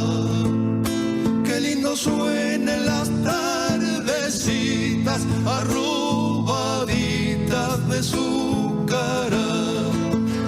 Qué lindo suenan las tardecitas arrobaditas de su cara. Cuando mueran los caminos que sueñan andando yo, que junto al dulce olimar querido se vuelva tierra mi corazón, que junto al dulce olimar querido se vuelva tierra mi corazón.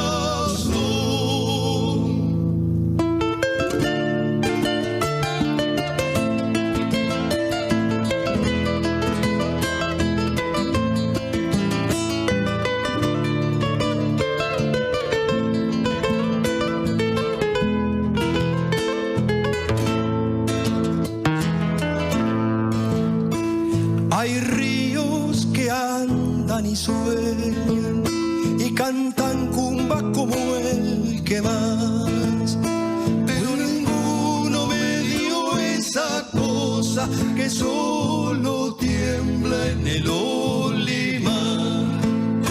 Pero ninguno. Bueno, estamos a orillas del Olimar, los invitamos a colocarse en este paisaje a partir también de esta canción de Eustaquio Sosa que estamos escuchando de los olimareños, ¿verdad? Cantada por los olimareños.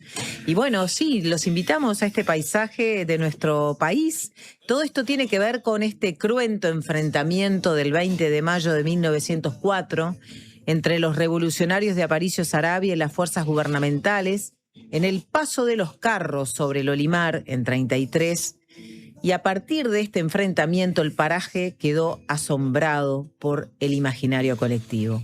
Así se lo describe en el libro El bote de la muerte y otras leyendas del paso de los carros de Fernando Gallardo y Julio Castillo.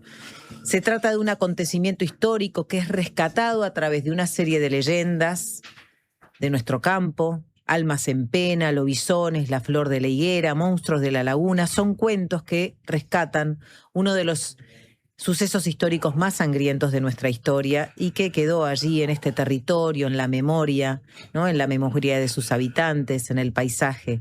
Vamos a recibir a Fernando Gallardo y a Julio Castillo. Aquí tengo el libro, ¿no? El bote de la muerte y otras leyendas del paso de los carros, que acaba de ser presentado y se los muestro también para que vean, ¿no? La tapa es la ilustración de Julio Castillo. El puño y letra, Fernando Gallardo. ¿Cómo están? Bienvenidos. Muy buenas tardes. Bueno, buenas tardes y muchas gracias por la invitación. Sí, has hecho una descripción bastante sucinta pero cierta. El libro es una conjunción entre hechos históricos tremendos, dramáticos. Es la antepenúltima batalla de Saravia en el Paso de los Carros, bastante olvidada, por cierto. Recién el año pasado se hizo un homenaje en 33, al cual tuve el honor de que me invitaran a cerrar el acto leyendo uno de estos libros, un hecho heroico que se da en... y bueno, quisimos, mi viejo, nosotros éramos dueños mi viejo era dueño de esas tierras, mi padre además es abogado y profesor de historia, siempre tuvo la preocupación de rescatar el tema de la batalla, y yo me crié ahí, de gurí hasta adolescente, de correrías en esas lagunas, ese paraje asombrado. Por un lado, escuchando esas historias dramáticas y por otro lado, escuchando también, sobre todo de los veteranos, de noche en la cocina del rancho y sobre todo en turismo y sobre todo el Viernes Santo. Claro. Todas estas historias de los bisones, de la flor de la higuera y de las almas en pena que quedaron una vez culminada la batalla. Exacto. Estamos escuchando a Fernando Gallardo y ahora recibimos también y saludamos a Julio Castillo, que es el ilustrador de este libro, también olimareño, ¿no? Ustedes son amigos de la infancia. Sí, de la infancia. Nos conocimos, no sé, en la secundaria. En la secundaria. Cuando estábamos en el liceo. ¿Y también vos sos más citadino o también tenés este vínculo con el campo? No. Yo viví inclusive en el campo un periodo, porque mi madre era maestra y bueno, al principio tuvo que ir a dar clase al interior. Claro. De 33. Pero aparte de 33 es un pueblo de campaña, como dicen los limareños. Claro. ¿Sabes? Claro. Que vive rodeado de arroceras y ganadería principalmente. Y de cursos de agua que inspiran y que también Olimar, son un lugar de encuentro. Es uno de los ríos más cantados. Y a decir verdad, con Fernando, inclusive yo conocí el lugar también, en unas vacaciones de julio, de invierno. Estuvimos ahí como 15 días en el campo, haciendo tareas en el campo y bueno, de tardecita toda la gurizada nos juntábamos a jugar al fútbol o a ir a pescar, es decir, convivíamos con esos cuentos. Además, yo hoy te escuchaba más temprano que hablabas de las luces malas, que efectivamente, inclusive tuve una experiencia ahí en el Yerbal, volviendo, de que se me apareció una luz. Y somos todos agnósticos, es decir, no creemos nada de eso, ¿no? Y éramos unos cuantos, y la luz nos seguía, nos bajamos de los autos y ahí, pim, la luz se fue. Una cosa muy rara, pero que uno no cree, pero que las hay.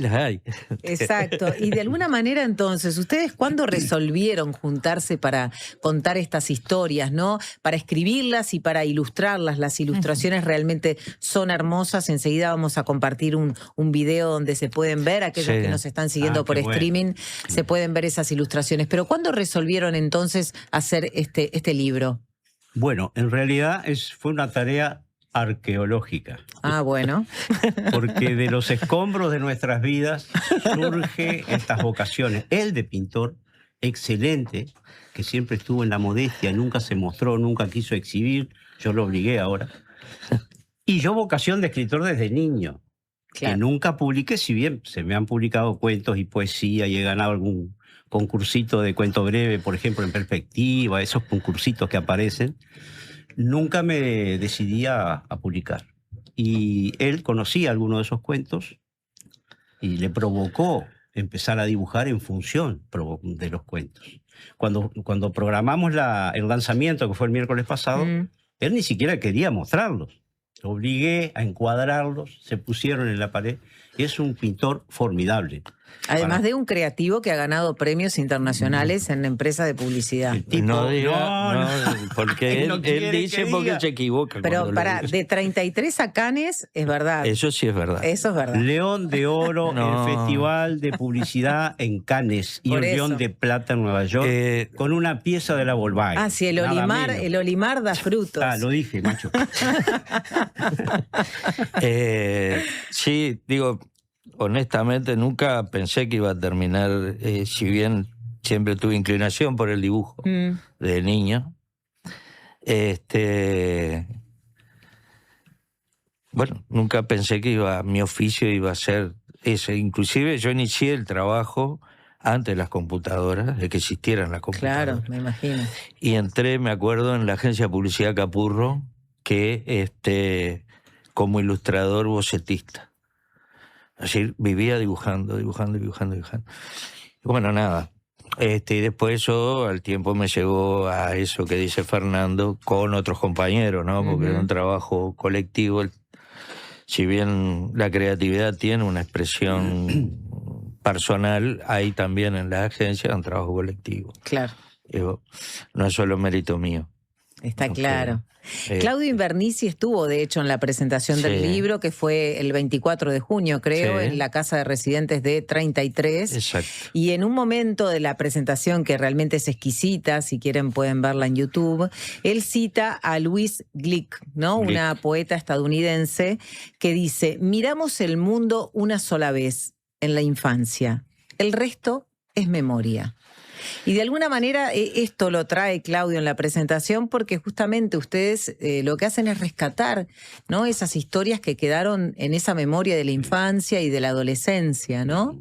¿Qué pasaba en esos parajes? Vos decías que obviamente eran tierras de tu familia, pero ¿qué pasaba en esos parajes que quedó tan impregnado en la memoria de ustedes como seres adultos? Yo lo describí en el lanzamiento, estaba muy emocionado, ¿no? Entonces describí como pude que nuestra infancia, desde niño chico y a medida que fui creciendo, jugábamos en ese paraje donde, por ejemplo, hay unos cañadones, que correteábamos por esos cañadones, que en realidad me fui enterando a medida que fui creciendo que el origen de esos cañadones habían sido las trincheras, primero toscamente abiertas porque tuvieron muy poco tiempo, pero con los años, con las crecidas del río, se fue ensanchando y nosotros correteábamos y jugábamos por ahí.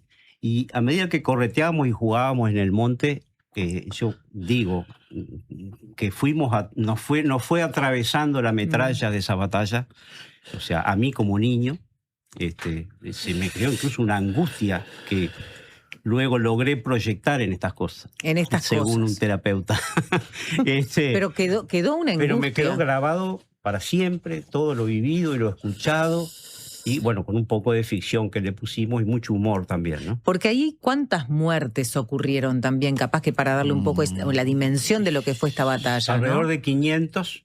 Eran 7.000 los revolucionarios, aunque Saravia dejó allí como tapón una división para que aguantara el ejército gubernamental.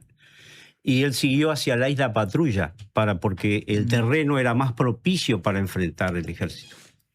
Y fue tremendo.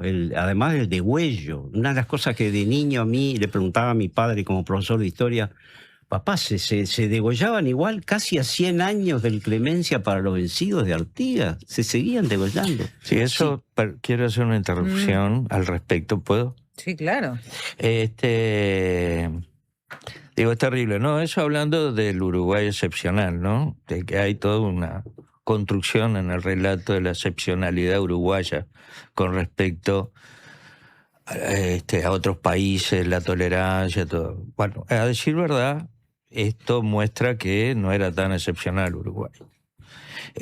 Nos contaba un muchacho que descubrió muchas piezas de esa batalla en esa zona, rescató como 10.000 piezas, entre balas, cuchillos, fusiles, ¿no?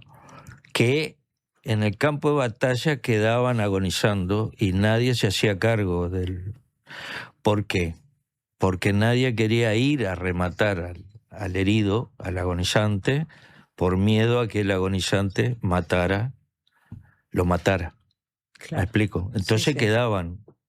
días agonizando. en el campo de batalla. Es Y de decir, alguna manera, claro, esos clamores, esos alaridos de dolor son los que también se reconstruyen y están. Se recogieron los cadáveres y los pedazos de cadáveres en los días sucesivos con un bote, por eso el bote de la muerte. Por eso el mismo cuento, el bote de la muerte, empieza con el clamor de un alma en pena buscando a su compadre. Y bueno, y eso quedó en el imaginario colectivo. Hay gente que va y escucha los toletes del bote o los alaridos. ¿Qué son los toletes? El bote donde se apoyan los remos. Los remos. Bien. En el borde, esos... como ¿cómo se llama? gancho. Como, Sí, no sé son cómo como se dice. cuñas, ¿no? Ahí Sí. va. Ahí los giran los remos y eso suena cuando son de metal y uno va, sobre todo en Semana Santa. Viernes Santo. Si uno quiere escuchar algo, tiene que ir Viernes Santo. A propósito de escuchar, y de alguna manera, Fernando, nos diste pie, ¿no? De este bote de la muerte que busca, ¿no? Y clama, ¿no? Buscando a los seres queridos, a los sobrevivientes, o de alguna manera también clamando por el encuentro de esos muertos, ¿no? De recuperar esos muertos. Vamos a escuchar un video que fue realizado para la presentación de este libro.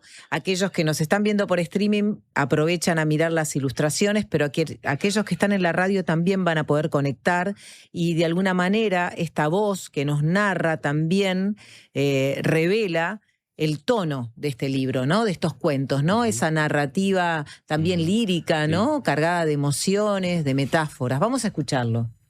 Un trágico duelo de chajás y teros ayudaron ese día a traer las primeras luces. Tenue aún el pago más hizo bajar el volumen de conversación de los pájaros, que luego se fueron alejando de lo desconocido, buscando las islas del Eucaliptus.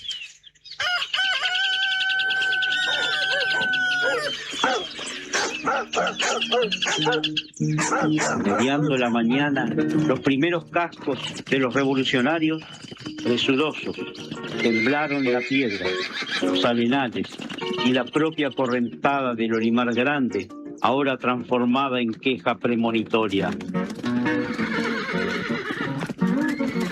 El 20 de mayo de 1904 quedaría aquí, en el paso de los carros, bien en alto el honor de cientos de criollos, regando de roja sangre la fértil tierra de nuestra patria.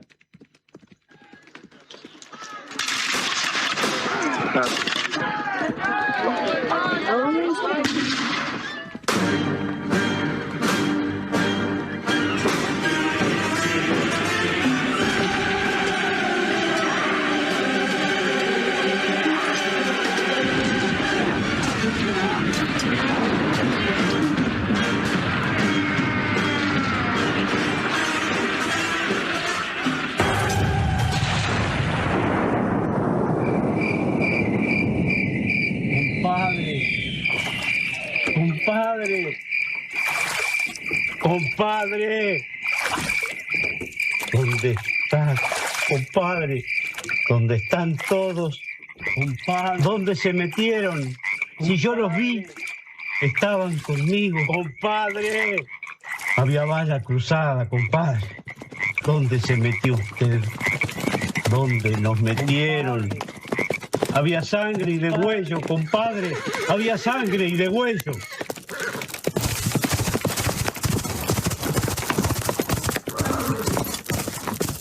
Aquí escuchábamos entonces parte de los relatos, ¿no? Son extractos de los relatos. El último, ¿no? Compadre, compadre, ¿dónde está compadre? Clama con la voz lastimosa de los suyos. ¿Qué le digo yo ahora a la comadre? Y rema buscando, ¿no? Hurgando en el río. Entonces el bote de la muerte del paso de los carros es de alguna manera el primer cuento, ¿no? Y después hay otros que hablan de otras leyendas, de otros relatos, como por ejemplo Almas en Pena, como aparece también una bruja, ¿no? Aparece una bruja, siempre hay una bruja. Siempre. Que en este caso es una curandera, además, ¿no? Entonces, un poco conocer ahora cuáles son estas leyendas, ¿no? Y estos cuentos que quisieron contar. Claro. Hay también hay costumbres de otros pagos, ¿no? En el cuento que habla del el pato, del doctor Perkovich, el pato, su laguna y el lobizón. El doctor Perkovich es Oscar Perkovich, del cual el hospital de 33 ya tiene su nombre, ¿no? Y lo conocí en sus últimos años, en soledad, y estaba escrito ahí con cómo le gustaba a él cuando lo invitábamos a arrimarse al pago, ¿no? Y se vestía con sus mejores galas y nos hacía sus anécdotas de donde había venido él, de Croacia, de Países Bajos, no sé, de por ahí. Entre ellos está la historia de los muchachos que se disfrazaban de lobos, de donde se empezó a deformar el tema del lobizón. Claro. Y también la costumbre que había en aquellos pagos de que los vecinos podían matarle un pato al vecino y luego invitarlo a comer, que fue lo que hicimos realmente. Eso es real. Sí, y yo fui protagonista. Esa es la picardía absoluta, total, una maldad, más que una picardía, una maldad total, ¿no? Porque aparte dejaban mal parado al hombre de la casa, ¿no? Bueno, ahí estás. A don Álvarez. Él hacía las veces de que no tenía nada que ver, pero bueno. Claro, esto da pie para otra cosa que dijo Claudio en la nota, en la presentación del libro, Claudio Invernici, que dice: no hay mentiroso más lindo y entretenido que un olimareño. Sí, tal cual. ¿Y qué pasa? ¿Por qué? ¿Qué pasa en el Olimar? No sé, es misterioso lo del Olimar, ¿no? Digo, mucha gente. Fue un polo cultural en una época muy importante, inclusive ahora ahí vive una figura muy importante para la literatura uruguaya, que es Gustavo Espinosa. Claro. Que yo creo que genera esos materiales literarios producto de vivir ahí. No lo podría hacer si no viviera ahí. Porque toda la descripción de la ciudad, del pueblo, de la gente, sus personajes, digo, no sé, es muy particular. No te puedo decir exactamente por qué. Ahora, el hombre de campo en general es mentiroso, agranda todo, ¿no? Eso es verdad. ¿Está? Y bueno, y él lo aprendió. No. Lo que pasa es que lo que pasa en el Olimar es tan increíble que creen que es mentira. Hay una anécdota que no la dije el otro día porque me iban a pegar. A ver. En el siglo pasado, principio del siglo pasado, las lavanderas iban a lavar a la Laguna de las Lavanderas. Sí. Una señora con su hija, la hija quinceañera, de repente aparece embarazada de 2 o 3 meses.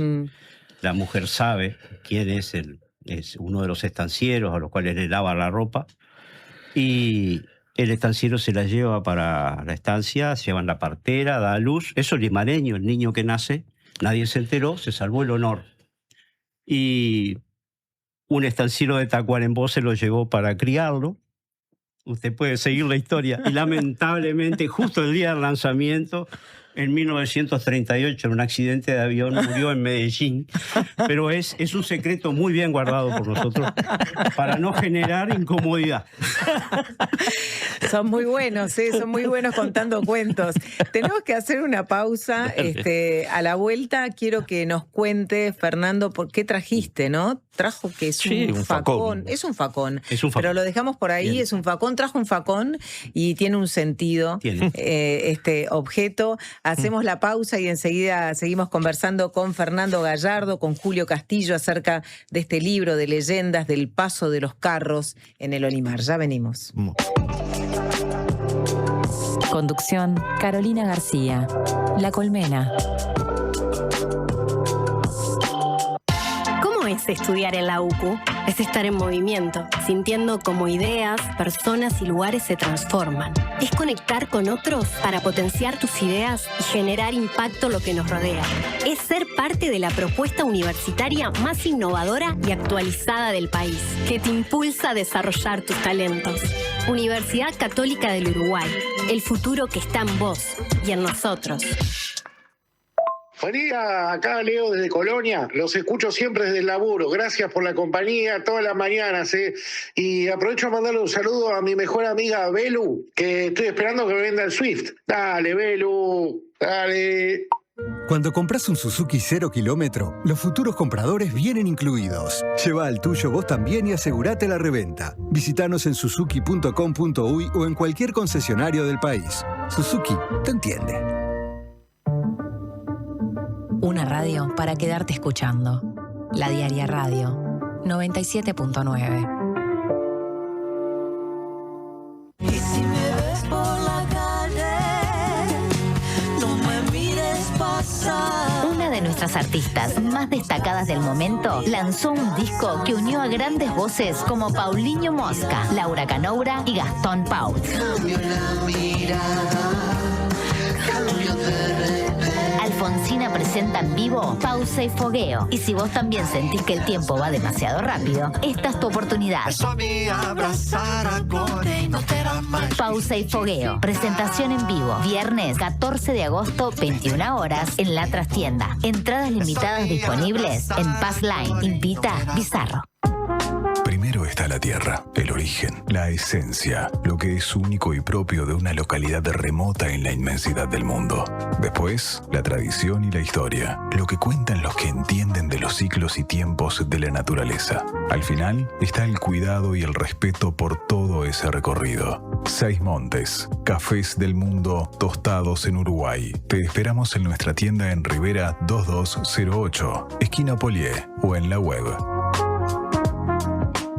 Sigue el Mundial y la cobertura de la Diaria Radio. Este sábado desde las 17, Paraguay-Francia. Y el domingo desde las 16, Brazato, el comentario y el análisis de los partidos con el equipo de deportes de la Diaria. Y por decir algo, subí el volumen. La Diaria Radio está en el Mundial. Una presentación de Antel, DirecTV, Bro, Megal y UTE. De 13 a 15, La Colmena.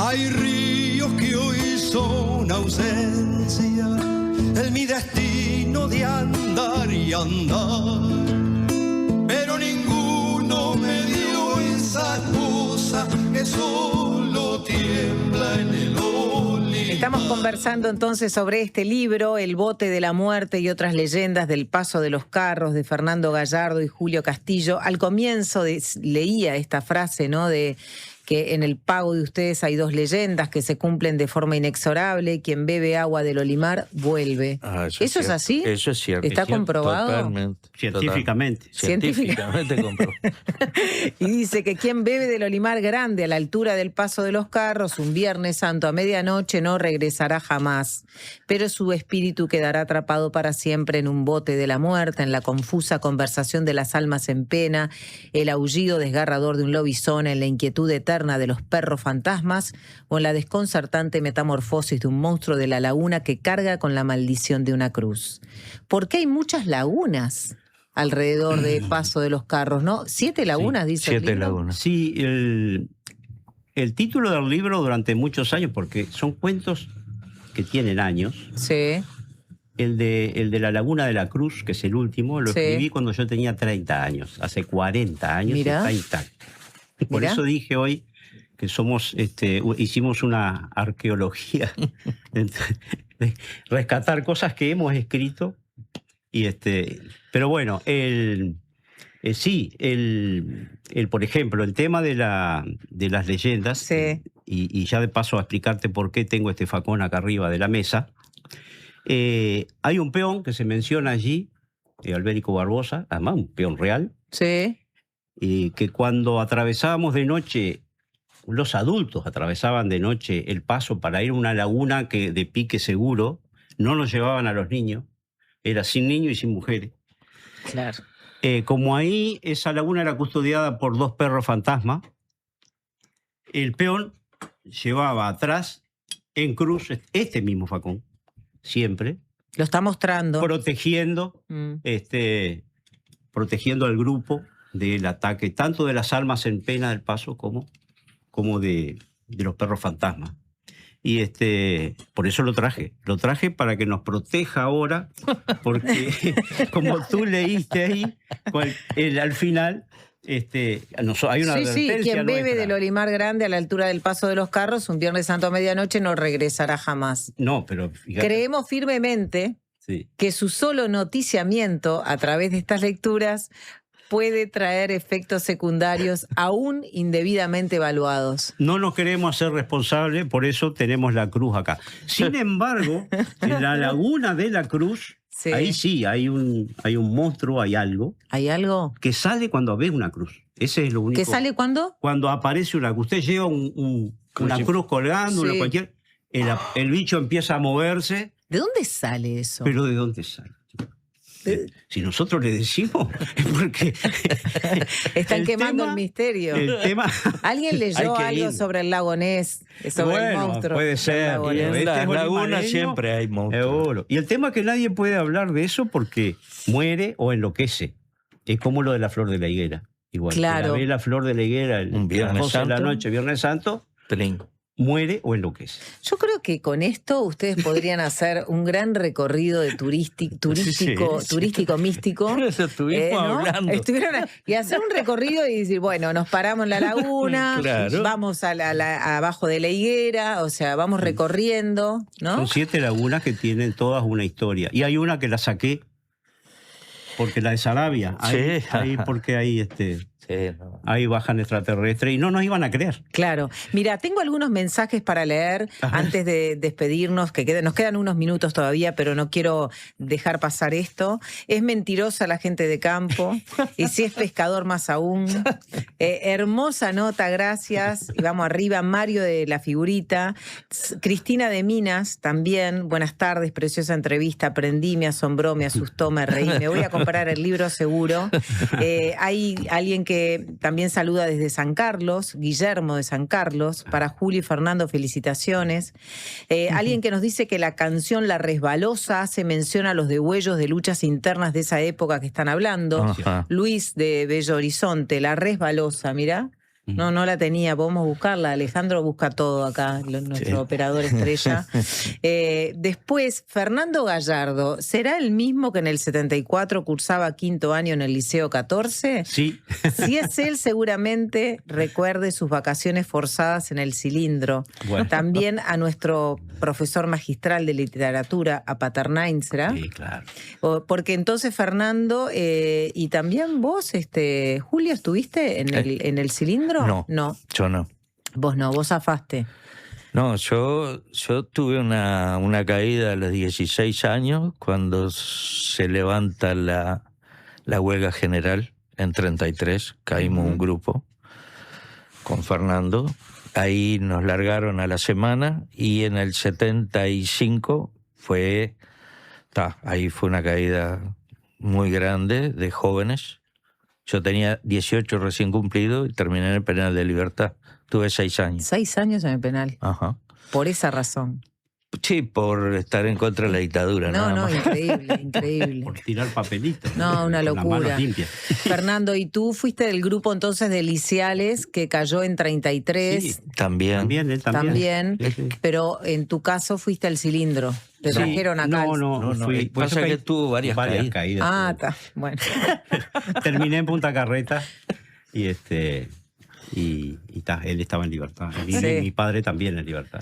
No, lo increíble es que cuando estaba terminando la nota de los varones antipatriarcales y de este encuentro, pensábamos también, ¿no? Cuántos varones que vinieron y tal vez como desconectados en historias, y sin embargo se saludaron. Fernando Gallardo, Julio se saludaron con Alberto. Con Alberto, claro. Con Alberto Curiel, ¿no? Claro. Impresionante. Y te doy un adelantito nada más. Estamos trabajando en el siguiente libro. Bien. El siguiente libro es también correrías, aunque sería irrespetuoso hablar de correrías, de otros gurises un poco más grandes, ya veinteañeros, y en diálogo con otros monstruos. ¿Con otros? Con otros monstruos en otra época. Muy bien. Bien. Eso para el año que viene. Para el año que viene, porque para finalizar, ¿no? De alguna manera, bueno, esto está planteado obviamente con humor, con muchas metáforas, con estos cuentos que recuerdan esas leyendas, ¿no? Esas leyendas que atraviesan todo el campo y toda la ruralidad y se extiende a América Latina, ¿no? Estamos hablando de las grandes narraciones orales transmitidas a lo largo de siglos, pero obviamente este libro también hace referencia a esta batalla tan cruel, tan cruenta, tan dura de nada más y nada menos que orientales enfrentados, ¿no? Por lo tanto, creo que el libro, y de alguna manera creo que el epílogo resume esta intención también de dar cuenta de la estupidez humana y hasta dónde llega, ¿no? Entonces termina el epílogo diciendo: estos, los hombres, seguirán creyendo en su dominio, en el dominio engañoso de estar vivos, mientras en el paso de los carros sus restos navegarán para siempre, cargados en el bote eterno de la noche. ¿El cielo seguirá carmín? Esa es la pregunta final, ¿no? Que de alguna manera plantea entonces hacia dónde vamos, ¿no? Y si somos capaces de aprender de nuestra historia. Exactamente. Está muy lindo el carmín del cielo pintado por ti, Julio. Divinas ilustraciones. Y bueno, lo felicito. La verdad que para una montevideana que tiene poco contacto con el campo, fue muy lindo leerlos. Y espero que la gente también se entusiasme, ¿no? Han llegado muchos mensajes en ese sentido. Bueno, te agradecemos profundamente. La entrevista estuvo muy buena. No estamos muy acostumbrados a este tipo de cosas, pero te agradecemos. Lo importante es que lo hayan disfrutado. Esta es una edición propia, además, ¿no? Sí. Ustedes editan este libro, está a la venta en todas las librerías. Sí, a través de la distribución de Escaramuza.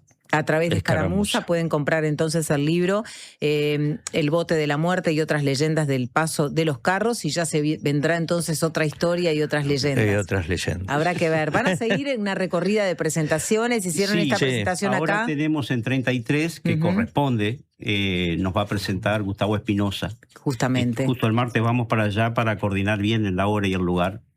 Y está previsto en Colonia y en Maldonado, pero está. Y nos están llamando también de Paysandú, de otros lados, que bueno, veremos. Veremos. Claro. Bueno, acá se abrieron otras historias. Hay quien escribe, Mirna, del Liceo 14. Estoy segura de haber estado en el Liceo 14 con Fernando Gallardo. Hicimos una colecta en el liceo para llevarles leña. Sí. ¿Lo recordás también, Fernando? Claro. La resbalón o refalosa. ¿no? Refalosa hace referencia a la época de Rosas, en un grupo de danza que ya se disolvió. La bailó esta persona, Sergio, la bailó con 6 compañeras. ¿No? Resbalosa o refalosa. Sí, entonces, refalosa, ¿no? porque se usaba la F. Claro, estaba esto de no te vayas a refalar, ¿no? Ahí está. Sí. Fernando y Julio, muchas gracias. Hasta aquí llegó La Colmena y nos vamos ¿con qué entonces? Con la refalosa, como corresponde. Nos vemos mañana. Primera.